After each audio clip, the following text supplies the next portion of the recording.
Hello, what is up? I am back. It's so weird to see myself on video again. It's been a long minute since I recorded anything or posted what I recorded anyway, but I do feel called to still help others, even if I can't specifically talk about what I'm going through, which I can talk about some things, but the legal issues, I'll leave that for the courtroom. And I still want to help others because I'm not just talking the talk, I'm walking the walk. And everything that I said in my videos before getting kicked out of my uncle's house, not evicted, because he did go to court to legally say I was evicted, but only after I had been locked out. I was given no notice, which eviction is said to legally give you 30 days, not just change the locks and then go to court after and say, I'm evicting this person. You have to give them notice, which I was given no notice. So yeah, that was a ruse. But anyway, everything that I said before about the things that have happened to me, I was trying to help people. I didn't realize what was coming, although I accepted what was going to come. I said in my videos, if I have to leave that house with nothing, I'll be okay.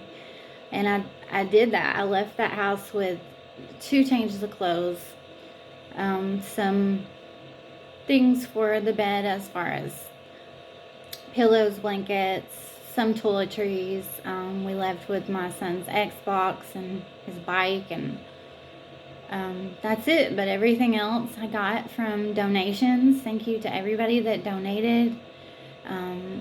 In court, they try to ridicule the fact that I asked for help, that I asked for donations. But what should I have done? Should I have gone straight to the street? Should I have gone, just straight into pity and wallow in it and just say, I'm not going to take care of my son? No, I'm going to ask for help. I've helped other people when they've asked for help. I swallowed my pride. I was going to take care of my son legally, but no matter what it took, even if that meant asking for help, because you have to ask for help. You can't do everything on your own all the time, especially when you end up in circumstances like that out of the blue. It was right before Christmas. It was cold outside. All of the shelters were full. Believe me, I called every possible place that I could to get help, to get donations. I went to the food bank. I got a gas card from school. They donated clothes to Colin. I did value the help from his school. However, when I came down to what I thought was my last donation, I made the mistake of telling the school counselor how I was feeling, and in turn she reported that and they turned it around on me. I actually thanked that lady, and it's funny how a lot of people that have backstabbed me, the last conversation that I had with them, I was guided to tell them that I loved them, and I meant that. I really did. I meant that I loved them. I told my ex-husband's mother pretty much the last conversation that I had with her. She was calling herself some horrible things, and I said, I love you. I love you. And an ex-friend of mine that has betrayed me many times and lied about it, but I know what she has done. The last conversation that I had with her, I told her I loved her, and I meant that. I still do. But yeah, this counselor, I told her how grateful I was for her and that she was one of the good ones. And then she turned around and called CPS and told them that I was living out of my car, which was not true. So still continue to treat people with love and light no matter what. That's your karma. You put out good, even if they decide to make a choice and do something negative with that information or something negative to you behind your back. You still keep walking in your truth, on your path and in your purpose. Wasn't feeling well today, so I didn't go to work. I'm sure DCS will say something about how I've lost my job again. They've accused me of not having a job several times, even though I have a job and I go there almost every day. I've missed a few days, but I'm pretty steady as far as keeping my employment under wraps, doing what I'm supposed to do there. I feel like I've been pretty successful at my job. I've only had the one job since I stopped doing cakes, and I'm still at that same job. I started the end of January. So I did go back to living in a hotel, which I am ironically in the same hotel room that I was when they took my son. And at first it was hard because there's so many emotions that I had in this room. But at the same time, I transmute that energy and I learned to turn that into a positive, like everything else. I do feel close to my son in this room. This is the last time that I had him to myself.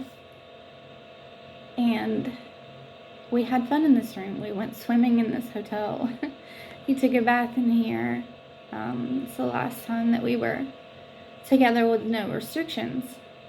So it did hurt at first, but at the same time, I feel close to him now, and I'm grateful for this room. So always find a way to turn something into a positive, because God doesn't make mistakes. He doesn't make mistakes on you. He doesn't make mistakes with the things that are happening in your life. If they're happening for a reason. So try to find that silver lining. Today I'm going to read some things because I don't want to ramble like this forever. But I've been living in my bubble.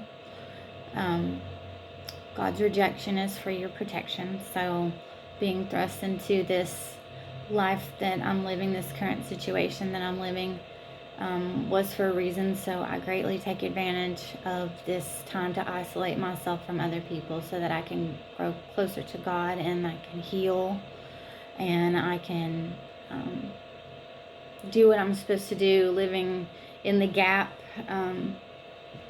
the in between the way things have been, the way things are, and then the way things should be, or the way that things will be soon. And I'm making the most of it. I create joy every day with what I'm going through. I always find something to be happy about, or just looking at the small things that have given me joy in my everyday life, as far as in between times that I have visits with my son, which is every 2 weeks. I post to him every day. I don't know if he sees it or not, but I post to him every day just to let him, and sometimes my older son, know how much I think about them and I love them. That never ends. That never goes away.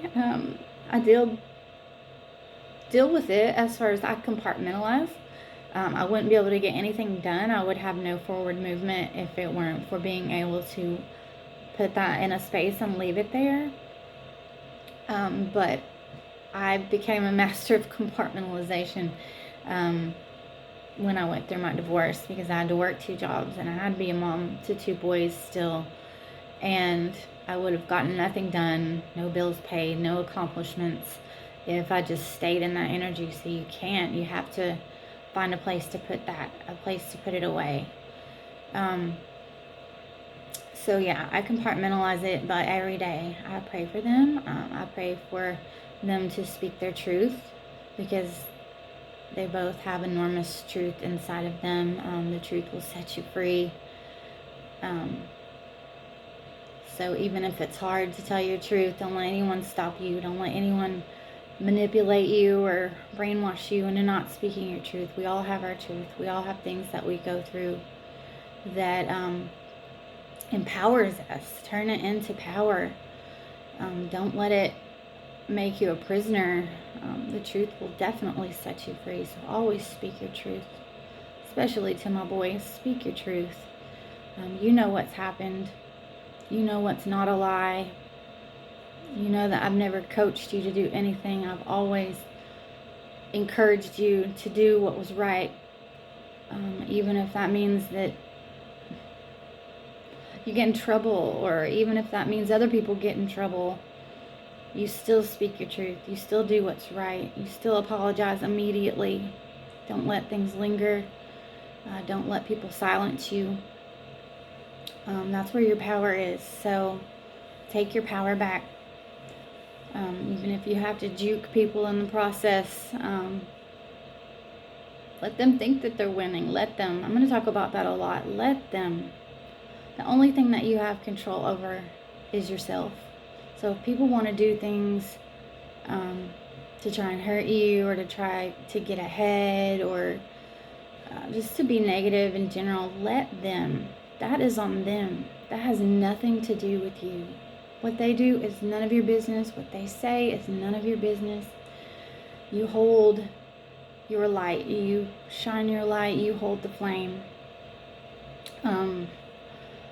That's definitely something that I have done, is I've held the light. I've been steady.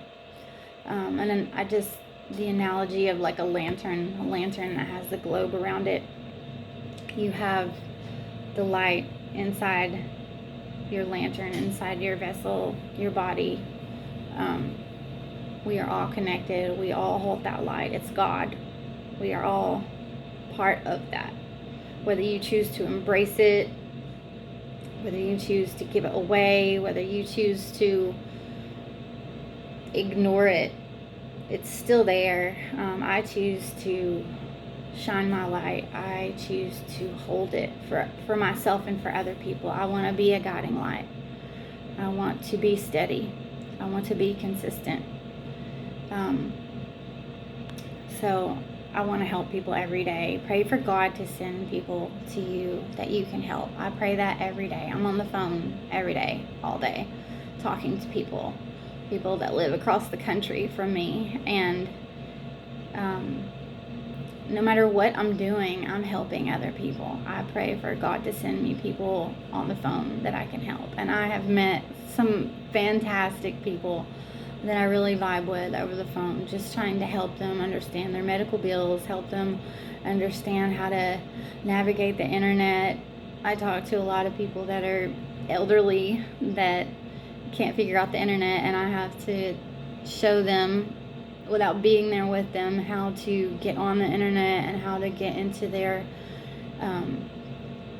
health information on this app or website. And it is so rewarding to be able, I don't know why that makes me cry, but I love to help people. I love to guide them. I love to cheer them on. I love to show people their potential. They have to be willing to reach for it. But when they do, and when they see their own potential and the rewards of that and what the possibilities are, it is beautiful. It is so beautiful. That makes me want to cry so much, because it's the truth. I remember when I was pregnant with my youngest son, I was throwing up every day. I've thought about this so much lately, because this is when I really started to become aware of what my purpose is in life. I always wanted to make people feel good and please them, but then I became a doormat because I wanted to please them at all costs, as far as, just make everything better, give them what they wanted, even if that meant not giving them everything that I had, and not leaving anything for myself, not learning how to fill my own cup. I have learned to stop doing that. I know how to fill my own cup so that I'm not depleted and I can fill the cups of others. I thank God every day that He taught me my worth and how to set boundaries, so that I could not accept less and learn how to give to myself. That's been a lot of what I've been doing this time that I've been in isolation, is to give to myself and replenish that part of myself that I've freely given away to other people without realizing the detriment that I was doing to myself. And I don't mean your children, but I do mean to fill your own cup so that you can give to your children too. But in order to give to other people, you have to give to yourself. You can't be an empty cup and then still give to other people. But anyway, I love to show people their potential, and that doesn't mean being naive. Always give people a chance. Don't close yourself off to giving to other people because others have done you wrong. Give them a chance. I call it iron fist and a velvet glove. That's the way that I always was in management when I was general manager. Iron fist and a velvet glove, or giving people enough rope to hang themselves with. Give them the rope.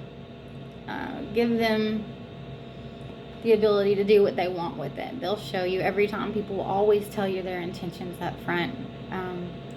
I have met people in isolation that have tried to come at me and act like they wanted to ask me out on a date, but they gave me a false name. They gave me a complete false story about who they were, and then I background checked people and I found out that they were not even giving me the right name. I found out who they were almost immediately.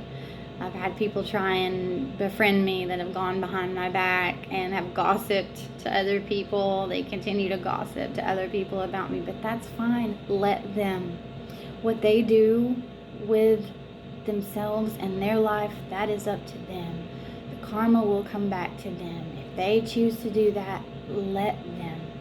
Don't let that get a response out of you. You throw a boundary up, sure, they don't have to be in your life. You pray for them, you love them from afar, but let them. Everything that they're doing is on them. So that brings me to Wednesday this week. In 2 days I have the court-ordered psychological evaluation that many people are very, very happy about, but I'm not afraid of it because, again, let them. If people want to put anything false in that report, the proof is in the pudding. I am not mentally unstable. I have taken the smallest of things and I've made a lot out of it, and I'm truly happy, even though I still don't have my son still. I'm still not talking to my oldest son. I took that leap and I made the most of it. I pulled up my boots and rolled up my sleeves and I got to work, and I continue to do that every day. If they want to put something that's false about me in that report, let them. They're the ones that will eventually be held accountable for that, not me. I'm doing what I'm supposed to be doing. I'm in my path, on my path, in my purpose. I said I was going to read, but I really didn't read any of this. I walk with God, pure and simple, and I know that He has gone ahead, and vengeance is His, not mine. So I continue to be obedient, and I know that He will reward that, and that the truth will come out. Anybody that wants to lie about me or put anything false out about me to the public or in court, it will come out. I have the utmost faith in the Lord that it will come out. The devil works hard, but God works harder, and the devil is a lie. So if people want to tell lies about you or spread things about you that are not true, let them. You continue to be who you are. You shine your light. I love you. God loves you.